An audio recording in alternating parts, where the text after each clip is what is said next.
কম খাওয়া। বলেন কি করব আমরা? কম খাবো। রমজানে নাকি যত খাবো তত সওয়াব, গুনাহ নাই। আচ্ছা এই কথা আপনারা কই পান?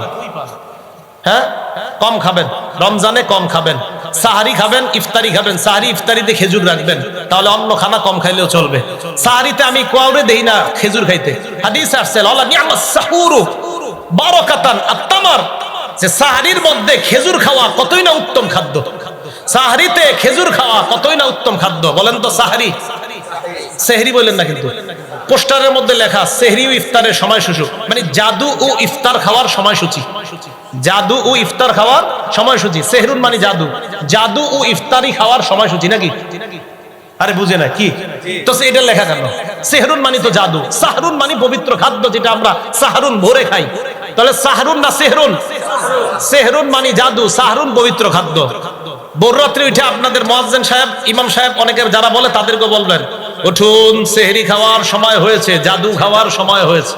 না, এটা আর বলা যাবে না, সাহরি খাওয়ার সময় হয়েছে। বলেন কি খাওয়ার? আমরা কি জাদু খাই না সাহরি খাই? তাহলে এই কথাগুলো আমরা সংশোধন করে নেওয়া। আল্লাহ আমাদেরকে আমল করার তৌফিক দান করেন। তাহলে আমরা সাহরি খাই, খাবো, কম খাবো রমজান মাসে। আমরা আশা এবং ভয়, আল্লাহ রোজাটা আপনি কবুল করবেন। আশা, ভয়, মাবুদ আমি তো আপনি যেইভাবে বলছেন ওইভাবে রাখতে পারছি না, আহারে আল্লাহ আমার রোজা কবুল হবে কিনা, এই ভয় থাকা। তাহলে কি 6 নম্বরটা? আশা আর ভয়ের মাঝে আপনি কাজ করেন। আল্লাহ আমল তো করতেছি, আশা রাখি কবুল করবেন। ভয় হয় মাবুদ আপনি যেইভাবে বলছেন এইভাবে তো করতে পারি নাই, কবুল করবেন কিনা, এই ভয় রেখে আপনি সিয়াম পালন করা। কথাগুলো মনে থাকবে ভাই। সর্বশেষ একটা আবদার করবো আপনাদের কাছে। আগামীকাল ফজর নামাজ থেকে, মনে করেন আগামীকাল ধরে নেই কালকে রাতে তারাবি হলো, সম্ভাবনা আছে কালকে? আচ্ছা ধরে নেই, কালকে একদিন, রমজানের আগের একদিন আগামীকাল, পরে রমজানের ধরে নেই 30টা, 30 আর একে কত হয়? 31। রমজানের পরে আরো 9 দিন, মোট কয় দিন হয়? 40। কালকে সহ রমজানের পরে 9 দিন, রমজান 30 দিন, কয়দিন হলো? 40। রমজানে সাধারণত মুসলমানরা রমজানের বাহিরে যেই পরিমাণ নামাজ পড়ে, রমজানে একটু বেশি পড়ে। এই জায়গায় আমার আপনাদের কাছে একটা আবেদন, কোন মুসলমান নতুন করে রমজানে নামাজ পড়লে তাকে এই শব্দ বলবেন না, ওহ তোরে কত দেখছি নামাজ পড়স না তুই রমজানের বাইরে, শুধু রমজানে পড়স।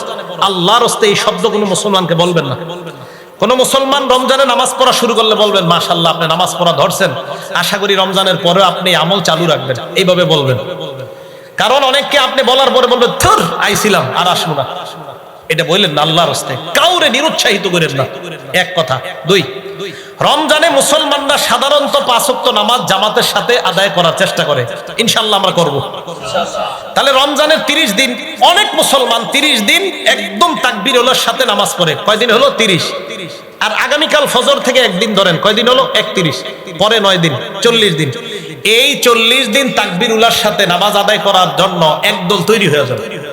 যুবকদের মধ্যে একদল তৈরি হয়ে যান, আপনারা রমজানে মোবাইলটা খারাপ কাজে ব্যবহার না করে রমজানে প্রত্যেক নামাজের 20-15 মিনিট আগে বন্ধুদেরকে ফোন দিবেন, দোস্ত মনে আছে তো জামাত 1:30টায়, জামাত 5টায়, মাগরিবের আগে ইফতারির পরে এই সবাই আসছে তো নামাজে, এশার নামাজের সময় এই তারাবি কিন্তু শুরু হয়ে যাবে, এশার নামাজ শুরু হয়ে যাবে। তাহলে মোবাইলের কাজটা হয়ে যাক, 40 দিন তাকবীর উলার সাথে নামাজ পড়ার একটা কাজ হোক। এই 40 দিন তাকবীর উলার সাথে নামাজ পড়লে, তিরমিজি শরীফের 241 নম্বর হাদিস, মান সাল্লা লিল্লাহি 40 ইয়াওমান ইউদরিকুত তাকবীরাতাল উলা, প্রথম তাকবীরের সাথে যদি কেউ 40 দিন নামাজ পড়ে, কুতিবাত লাহু বারাআতান, তার জন্য 2টা নিরাপত্তা নামা লিখে দেওয়া হয়। 1 নাম্বার বারাআতুম মিনান নিফাক, মুনাফিকি থেকে তার নামটা কেটে দেওয়া হয়। 2 নাম্বার বারাআতুম মিনান নার, জাহান্নাম থেকে তার নামটা কেটে দেওয়া হয়। আমি সহ আমরা সবাই ইনশাআল্লাহ 40 দিন এই কালকে ফজর থেকে তাকবীরুল্লাহর সাথে নামাজ পড়ব, হিম্মত করতে পারি না ইনশাআল্লাহ?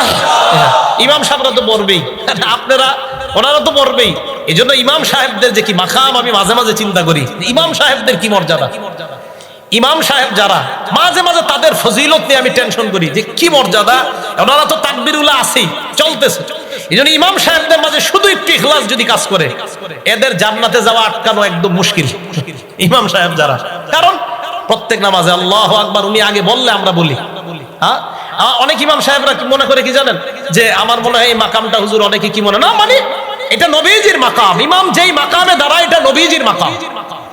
নবীজি সাল্লাল্লাহু আলাইহি সাল্লাম ইমাম ছিলেন, ইমামরা নবীজির ওই দায়িত্ব পালন করতেছে।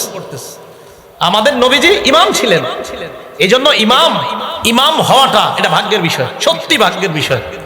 তো ইমাম সাহেবরা তো মাশাআল্লাহ পড়বেই, আমরা যারা আছি ইনশাআল্লাহ, আমি তো ইমাম না, এই জন্য বললাম আমরা যারা আছি আমরা 5 ওয়াক্ত নামাজ অন্তত 40 দিন তাকবীরুল্লাহর সাথে পড়বো ইনশাআল্লাহ, এরপরে আর পড়বো না। কি যাই হোক, তো 40 দিন তাকবীরুল্লাহর সাথে পড়বো, এরপরে আমল আমরা ধরে রাখবো ইনশাআল্লাহ। এটা এক নম্বর কথা। দ্বিতীয়, জামাতের সাথে নামাজ পড়া। একটু তাকবীরুল্লাহর কথা বললাম, জামাতে ফজর থেকে ইনশাআল্লাহ আমরা শুরু করবো জামাতে নামাজ। জামাতে নামাজ বুখারী শরীফের 645 নম্বর হাদিস, রাসূল আকরাম সাল্লাল্লাহু আলাইহি সাল্লাম বলেন, সালাতুল জামাআহ তাফজুলু সালাতাল ফজর বি27 দারাজা। একাকী নামাজ পড়ার চাইতে জামাতে নামাজ পড়লে আল্লাহ আপনাকে 27 গুণ বেশি সওয়াব দান করবে। মুসলমান ভাইরা, একটা হাদিস আপনাকে আমি বলবো, মরণের আগ পর্যন্ত প্রত্যেকদিন এই হাদিসটা আপনি স্মরণ করবেন। বুখারী শরীফের 657 নম্বর হাদিস, নবীজি বলেন, লাকাদ হামামতু আন আমুরা, আমার মন চায় আন আমুরাল মুয়াজ্জিনা, আমি মুয়াজ্জিনকে আদেশ করি, ফায়ুকিমা, মুয়াজ্জিনকে বলি তুমি নামাজ কায়েম করো, ইকামত দিয়া তুমি মানুষকে দাঁড় করাও। সুম্মা আমুরু রাজুলান, এরপর এক ব্যক্তিকে বলি, ফায়া উম্মান নাস, ওই ব্যক্তি ইমামতি করুক। এরপর সুম্মা আখুযু শুলাম মিন নার, আমি তাদেরকে মসজিদে রাইখা আগুনের শিখা নিয়ে, আগুনের মশাল নিয়ে আমি ওই ব্যক্তির বাড়িতে যাই, ফা উহাররিকু, ওই ব্যক্তিকে জ্বালিয়ে দেই, মান লা ইউখরিজু ইলা সালাহ, যেই ব্যক্তি আযান শোনার পরেও মসজিদে জামাতে আসে না, আমি তাদের ঘর বাড়িগুলা জ্বালায় দিই। ভাই, আপনাদের কাছে আমি দিল থেকে কথাটা বলতেছি, বিশ্বাস করেন, আমি তো পড়াশোনা করছি একজন মানুষ, এরপরে আমি এই হাদিসটা প্রতিদিন ফিকিরে আনি যে নবীজি কি কথা বলছে, যে আযান শোনার পর কোনো ব্যক্তি নামাজে যায় না, আমার মন চায় আমি তার ঘর জ্বালায় দিই। আমি উৎসাহ দেওয়ার জন্য বলছি আপনাদেরকে। আজকে আমি এশার নামাজ আপনাদের এই মসজিদে পড়তে আসছি, আইসা দিকে জামাত শেষ 9 বাজে, এই জায়গায় এলান হইতাছে যে আমাদের এই জায়গায় জামাত হবে, আমি কিন্তু আপনাদের এই জায়গায় সিভিল বেশে এসে আপনাদের পিছিয়ে জামাত করছি এইখানে। হ্যাঁ, আমি ইমাম সাহেব প্রথম রাকাতে আপনি ওয়াইলুল লিল মুতাফফিফিন থেকে শুরু করছেন, জি আমার মনে আছে। হ্যাঁ, এটাই তো মনে পড়ছে। এই জায়গায় কেউ অন্ধ আছেন? নাই।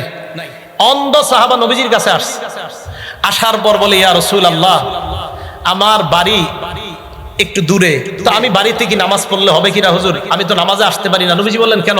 কয়, লাইসা লি কাঈদুন ইয়াকুদুনি ইলাল মসজিদ অথবা ইয়াসুকুনি ইলাল মসজিদ, এমন কেউ নেই যে আমার হাতটা ধরে ধরে আমাকে মসজিদে আনবে। নবীজি বললেন, তো কি চাও? ফাসাআলা রাসূলুল্লাহ আইয়ুরাখিসা লাহু, নবীজিকে বললেন, হুজুর আমাকে কি একটু অনুমতি দেওয়া যায় না? কিসের অনুমতি? ফায়ুসাল্লি ফি বাইতিহি, আমি ঘরে নামাজ পড়বো। এই হাদিস দ্বারা বোঝা যায় কোন মুসলমান ঘরে নামাজ পড়তে চাইলে ইমামের অনুমতি লাগবে। বুঝাইতে পারিনি? হ্যাঁ, ইমামের অনুমতি লাগবে ঘরে নামাজ পড়তে হলে, কারণ ইমাম আপনার শুধু মসজিদের ইমাম না, এলাকার ইমাম, নেতা। মানতে হবে, আজকে মানবে ইনশাল্লাহ, আমরা মানবো ইনশাল্লাহ। নবীজিকে বলার পর নবীজি বললেন, কি চাও? কয়, হুজুর আমি ঘরে নামাজ পড়বো। ভাই বুঝেন কথাটা, ইমাম সাহেবের কাছ থেকে অনুমতি চাইলেন ঘরে নামাজ পড়ার ব্যাপারে। নবীজি সাল্লাল্লাহু আলাইহি সাল্লাম ফারাখাসা লাহু, অনুমতি দিয়ে দিলেন। সুবহানাল্লাহ বলেন। একটু পরে দেখেন তো কি বলি আমরা, সুবহানাল্লাহ তো বললাম। ফালাম্মা ওয়াল্লাহ, অন্ধ সাহাবা ফিরে রওনা করছে বাড়ির দিকে, ডাক দিছে, এদিকে আসো, এদিকে আসো। আল তাসমাউন নিদা, বেলাল, আব্দুল্লাহ ইবনে উম্মে মাকতুম, ওরা যখন আজান দেয় তুমি কি আজান শোনো তাদের? ওই সাহাবা কয়, নাম। জি হুজুর শুনি। কয়, ফাজিব, আজান শুনলে মসজিদে আসবা। অন্ধ সাহাবা, ঘরে নামাজ পড়ার অনুমতি নবীজি দিলেন না, তাকে মসজিদে জামাতে উপস্থিত হতে বললেন। তাহলে কয়টা কথা বললাম? প্রথম কথাগুলো আমরা জানলাম, নজর সহ শরীরের অঙ্গ প্রত্যঙ্গগুলো হেফাজত করে, রোজাকে আমরা হেফাজত করব, বিশেষ করে জবান দিয়ে। এই জবান নামক জিনিসটা দিয়ে আমরা রোজাকে ছিদ্র করব না, এই বিষয়টার গুরুত্ব আমরা জানলাম। গীবত, মিথ্যা বলবো না। শেষের দিকে আমরা ওয়াদা করলাম যে ইনশাল্লাহ জামাতে তো নামাজ পড়বই, 40 দিন ইমামের আল্লাহু আকবার যে তাকবীরটা, এটার সাথে আমরা 40 দিন নামাজ পড়বো। আল্লাহ পাক রব্বুল আলামিন যে কথা বললাম, যে কথাগুলা শুনলাম, সালাতের গুরুত্বটা এবং সিয়ামের গুরুত্ব সবাই যেন আমরা অনুধাবন করে আমাদের জীবনে আমল করতে পারি, আল্লাহ তৌফিক দান করেন।